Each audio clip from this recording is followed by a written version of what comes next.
Assalamualaikum warahmatullahi wabarakatuh. Halo teman-teman, balik lagi bersama saya Rahma Aninda Putri. Pada video kali ini saya akan membahas materi tentang dynamic routing. Nah, jadi apa sih itu dynamic routing? Dynamic routing adalah metode di mana router secara otomatis membentuk dan memperbarui tabel routing berdasarkan informasi yang diterima dari router lain melalui protokol dinamis. Nah, karakteristik dari dynamic routing itu adalah routing dilakukan secara otomatis, routing table diperbarui secara otomatis, dan cocok untuk jaringan besar. Nah, kemudian mengapa sih dynamic routing itu dibutuhkan? Pada jaringan kecil, static routing masih mudah digunakan. Namun tetapi, ketika jumlah router semakin banyak, konfigurasi manual akan memakan waktu dan berisiko terjadi kesalahan. Dynamic routing membantu dengan memperbarui route secara otomatis serta mengurangi konfigurasi manual dan mempermudah pengelolaan jaringan. Nah, pada dynamic routing protokol ada 3 yang akan kita bahas. Yang pertama itu ada IEGRP, lalu yang kedua ada OSPF, dan yang ketiga ada BGP. Nah, langsung saja kita akan membahas yang pertama yaitu IEGRP. Nah, IEGRP adalah salah satu protokol dynamic routing yang dikembangkan oleh Cisco. Karakteristik dari IEGRP itu adalah dia menggunakan algoritma dual serta konvergensi cepat dan lebih efisien dalam menentukan jalur terbaik. Lalu cara kerja IEGRP. Yang pertama, router mendeteksi router tetangga atau neighbor. Lalu yang kedua, router saling bertukar informasi. Dan yang ketiga, router menghitung jalur terbaik serta routing table diperbarui. Lalu ada algoritma dual. Dual atau diffusing update algorithm adalah algoritma yang digunakan IEGRP untuk menentukan jalur terbaik. Fungsinya itu untuk memilih jalur terbaik, menghindari routing loop, dan mempercepat konvergensi. Lalu ada istilah penting dari IEGRP, yaitu ada neighbor atau router tetangga yang saling terhubung. Lalu ada topologi table, yaitu untuk menyimpan semua jalur. Lalu ada successor, yaitu jalur utama, dan yang terakhir ada visible successor, yaitu jalur cadangan. Oke, jadi itu dia teori tentang IEGRP. Selanjutnya, kita akan mengimplementasikannya pada aplikasi Cisco Packet Tracer. Oke teman-teman, di sini saya sudah masuk di aplikasi Cisco Packet Tracer-nya. Di sini saya sudah membuat topologi sederhana yang terdiri dari 2 PC dan 2 router. Dan di sini juga saya sudah memberikan IP dan default gateway dan IP jalurnya. Oke, kita langsung saja ke setup topologinya ya. Yang pertama, kita akan memasukkan IP address-nya terlebih dahulu ke setiap PC-nya. Kita masuk ke mode desktop, lalu ke IP configuration, lalu kita masukkan IP address-nya yang ini dan default gateway-nya yang ini ya. Jadi 100.100.100.2 dengan subnet MAC /24 yaitu 255.255.0 dan default gateway-nya 100.100.100.1. Oke, kita lakukan hal yang sama pada PC kedua.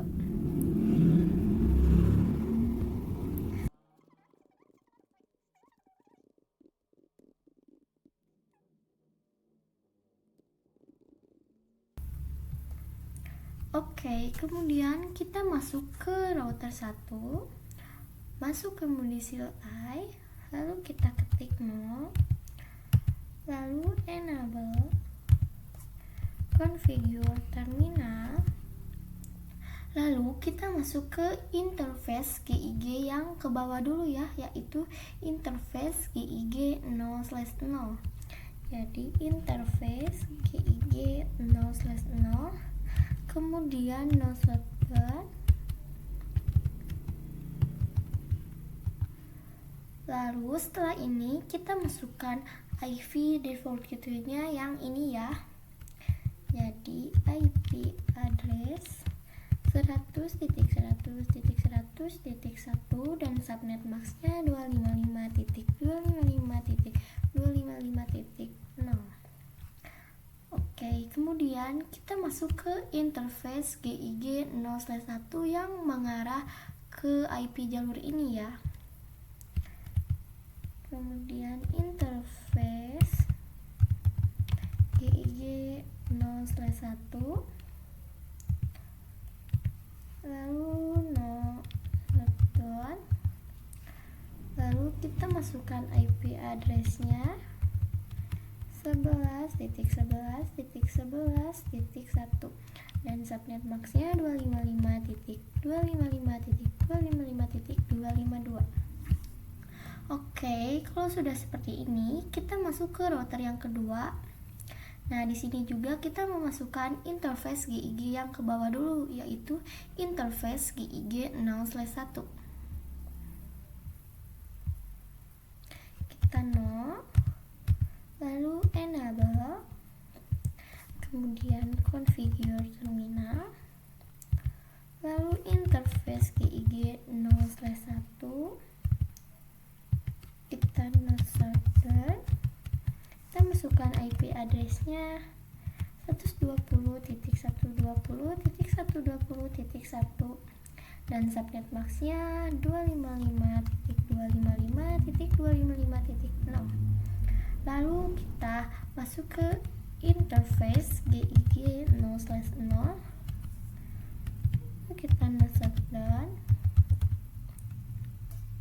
dan kita masukkan IP address-nya yaitu IP address 11.11.11.2 dan subnet max-nya 255.255.255.252. Oke, di sini sudah hijau semua ya teman-teman kabelnya. Sekarang kita masuk ke router yang pertama lagi. Oke, di sini pertama-tama kita exit terlebih dahulu. Lalu di sini kita perintahkan router ya. Dan jangan lupa kita beri tanda tanya. Nah, di sini ada beberapa protokol. Yang pertama ada BGP, lalu yang kedua ada EIGRP, yang ketiga ada OSPF, dan yang terakhir ada RIP. Karena di sini kita akan menggunakan EIGRP terlebih dahulu, maka di sini kita ketik router EIGRP. Dan di sini juga kita jangan lupa kasih tanda tanya lagi. Nah, di sini kita terdapat autonomous system number, yaitu dari nomor 1 sampai 65.535. Nah, misalnya di sini kita router EIGRP 1 aja terlebih dahulu. Lalu kita enter. Nah, setelah seperti ini, kita masukkan perintah network router itu sendiri. Jadi, kita gak perlu mendaftarkan network tetangganya, yaitu network 11.11.11.0. Kemudian network yang kedua 100.100.100.0. Oke, ini sudah ya. Kita lakukan hal yang sama pada router kedua. Oke, kita exit terlebih dahulu. Lalu di sini router EIGRP. Nah, untuk autonomous systemnya harus sama ya seperti router yang pertama tadi. Jadi router EIGRP 1. Oke, kemudian network yang pertamanya 11.11.11.0. Lalu kita masukkan network yang keduanya 120.120. Sorry guys. Network 120.120.120.0. Oke, selanjutnya kita akan coba cek dulu dengan menggunakan perintah show IP route. Nah, bisa teman-teman lihat di sini ada tulisan D, yang dimana D ini adalah AEGRP ya. Nah, selanjutnya bagaimana caranya kita mengecek IP neighbor atau IP router tetangga? Nah, di sini kita menggunakan perintah do show IP AEGRP neighbor. Nah, di sini ada router tetangga yaitu 11.11.11.2. Nah, sudah ya. Sekarang kita akan coba mengirim pesan dari PC 1 ke PC 2, apakah berhasil atau tidak. Nah, pertama-tama emang akan failed, tapi kan successful.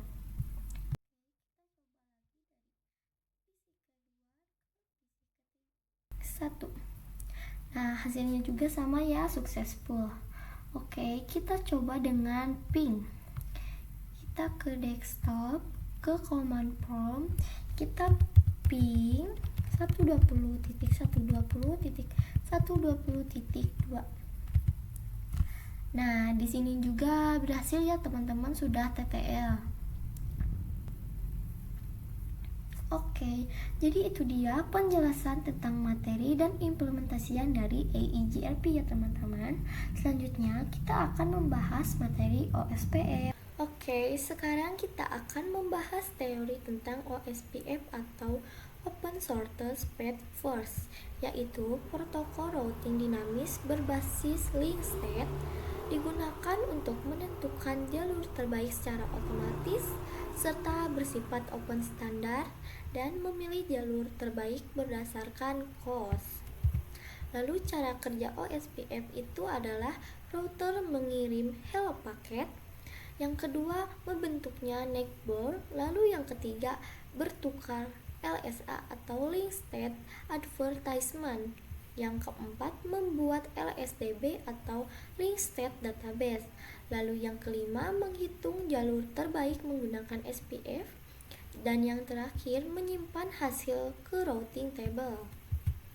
Lalu ada komponen penting OSPF. Yang pertama hello paket untuk mencari dan menjaga koneksi neighbor, lalu yang kedua neighbor atau router yang saling bertukar informasi, lalu yang ketiga ada LSA yaitu informasi kondisi jaringan, yang keempat ada LSDB yaitu database topologi jaringan, dan yang terakhir itu ada cost atau metrik untuk memilih jalur terbaik.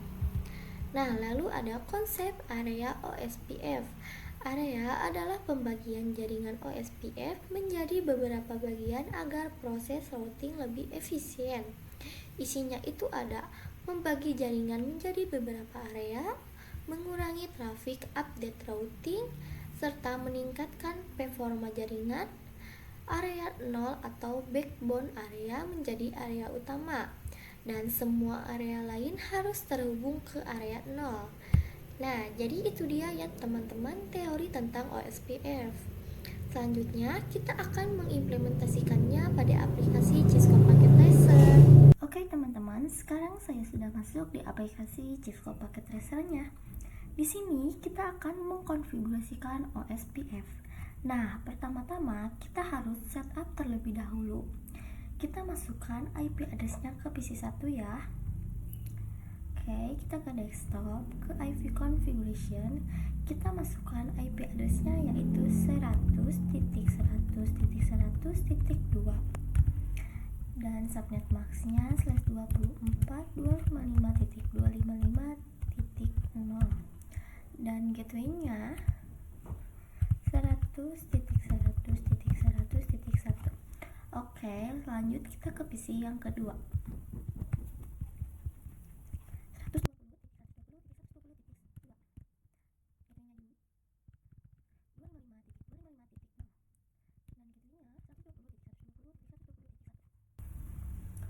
Oke, lalu kita akan masuk ke router yang pertama.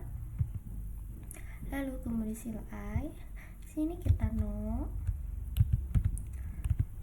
Lalu kita enable configure terminal. Lalu kita masuk ke interface GIG 0/0, kemudian server. Lalu kita masukkan IP addressnya 100.100.100.1 dan subnet boxnya 255.255.255.0. Lalu kita masuk ke interface GIG 0/1 server.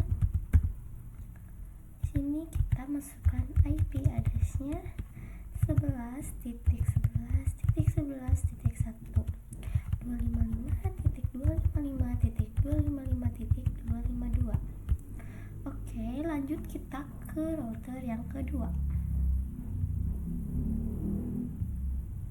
Kita no. Enable configure terminal. Kita masuk ke interface GIG 0/1 terlebih dahulu, lalu no server.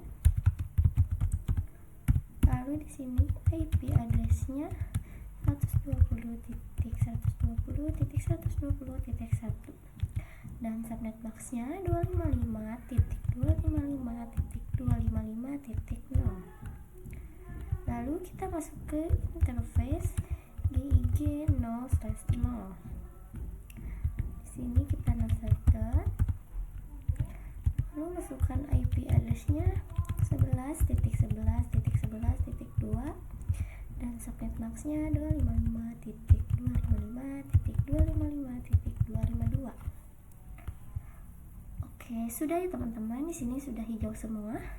Lalu kita masuk ke router yang pertama lagi. Oke, di sini kita exit terlebih dahulu. Lalu kita berikan perintah router OSPF dan jangan lupa diberi tanda tanya. Nah, di mode OSPF ini berbeda ya teman-teman dengan di mode IEGRP. Kalau di IEGRP itu menggunakan autonomous system. Kalau di OSPF ini kita menggunakan proses ID ya teman-teman. Dan di sini juga nomornya sama ya teman-teman, yaitu dari 1 sampai 65.535. Nah, pada OSPF ini kita akan menggunakan router OSPF nomor 10 ya. Oke, langsung kita enter. Lalu kita masukkan network yang pertamanya 11.11.11.0. Nah, pada OSPF ini kita ada perhitungan subnet box ya teman-teman. Nah, di sini ada 255.255.255.255 dan ada 255.255.255.252. Nah, ini itu dikurangin ya teman-teman menjadi 255 dikurang 255 yaitu 0, 255 dikurang 255 yaitu 0, 255 dikurang 255 itu juga 0, dan 255 dikurang 252 yaitu 3. Nah, pada intinya yang 255 ini kita balik menjadi 0 dan yang 0 ini kita balik menjadi 255 ya teman-teman. Oke. Berarti di sini 0.0.0.3. Dan jangan lupa kita gunakan area 0. Lalu masuk ke network yang kedua 100.100.100.0. Lalu subnet max-nya kan di sini itu 255.255.255.0. Jadi kita balikan menjadi 0.0.0.255 area 0. Oke, lalu kita masuk ke router yang kedua. Exit terlebih dahulu. Lalu di sini router OSPF. Nah, kalau di OSPF ini boleh berbeda ya teman-teman. Kalau tadi di router yang pertama itu router OSPF 10, nah di router yang kedua ini saya akan menggunakan 12 ya teman-teman. Jadi router OSPF 12.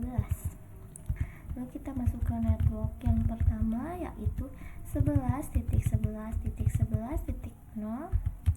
dan 0.0.0.3 area 0. Network yang keduanya 120, sorry guys, 120.0.0.0.255 area 0. Nah, di sini kita akan coba cek dengan menggunakan perintah do show IP route.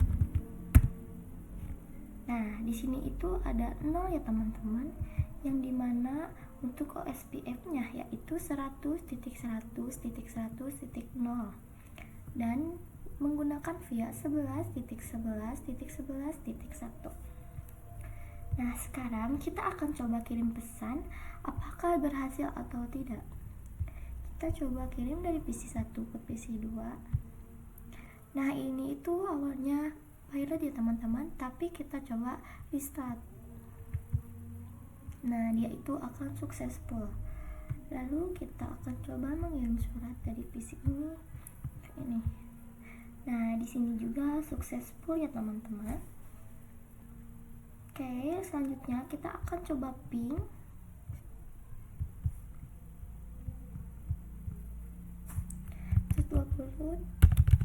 Ping 120.120.120.2.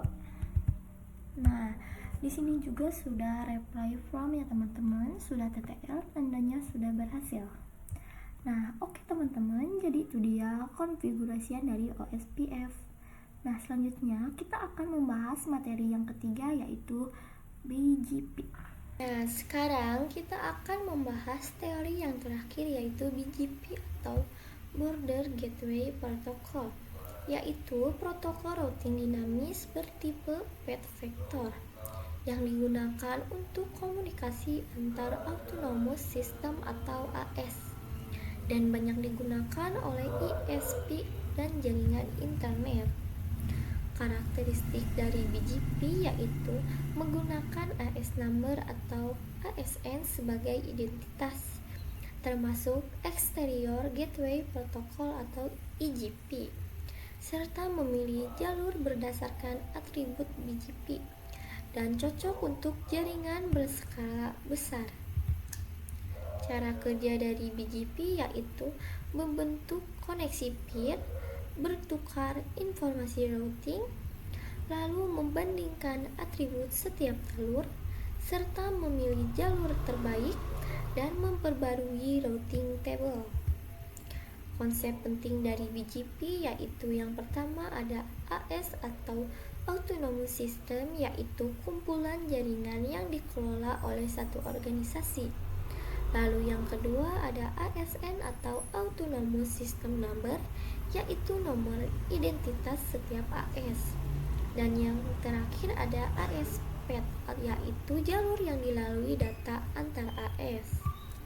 Lalu ada Autonomous System, yaitu sekumpulan jaringan yang dikelola oleh satu organisasi yang memiliki nomor identitas yang disebut ASN atau Autonomous System Number, yang digunakan oleh BGP untuk mengenali dan bertukar informasi routing.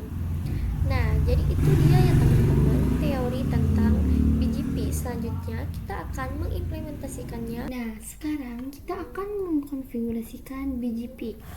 Nah, kalau di BGP ini kita menambahkan yang namanya AS atau Autonomous System. Nah, AS-nya yaitu pada router 1 AS-nya 22 dan pada router 2 AS-nya itu 23.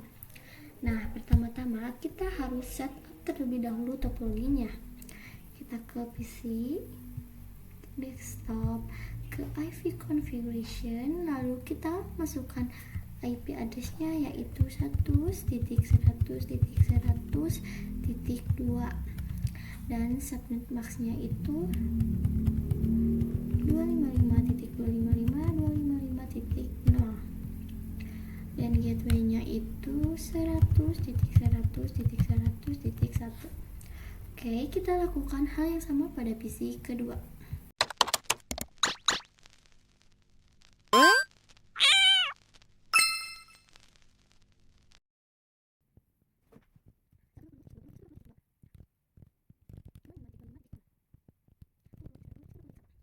Oke, selanjutnya kita masuk ke router yang pertama.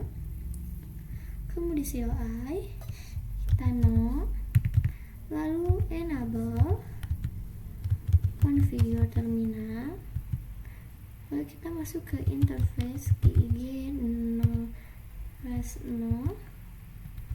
kemudian no shutdown, lalu kita masukkan IP addressnya 100.100.100.1 dan subnet maxnya 255.255.255.0. Oke, lalu kita masuk ke interface IG 0/1,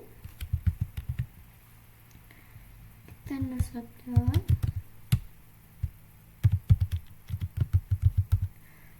lalu masukkan IP addressnya 11.11.11.1 dan subnet maxnya 255.255.255.252.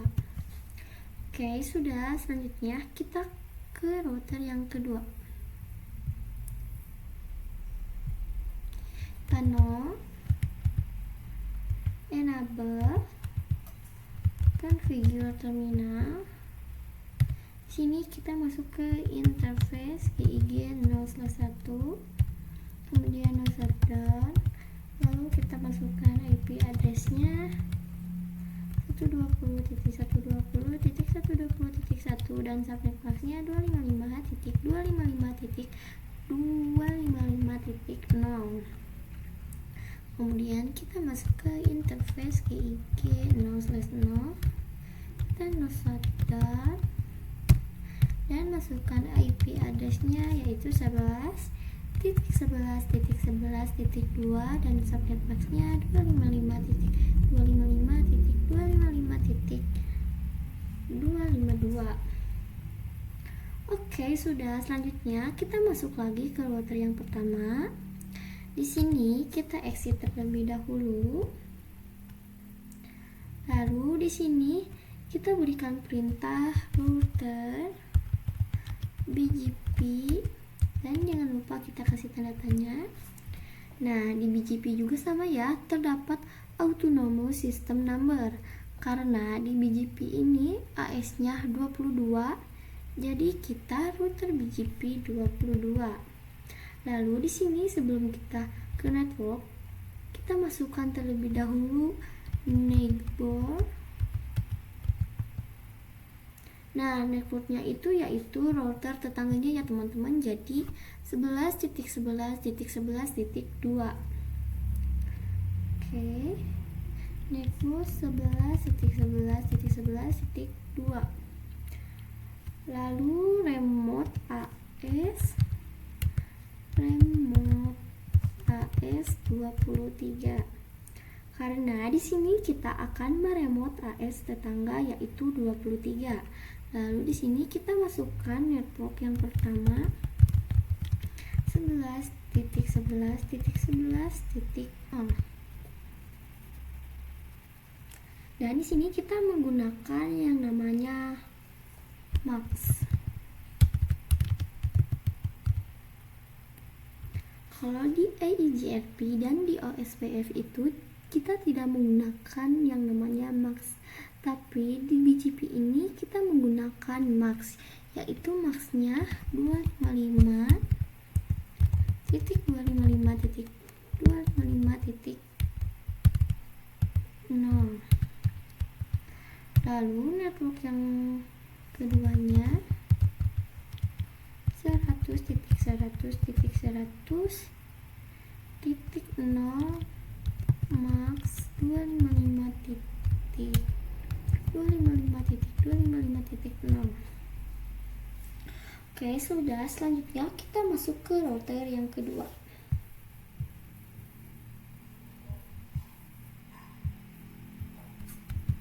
Exit terlebih dahulu, lalu router BGP 23, kemudian netball 11.11.11.1 dan remote AS nya 22.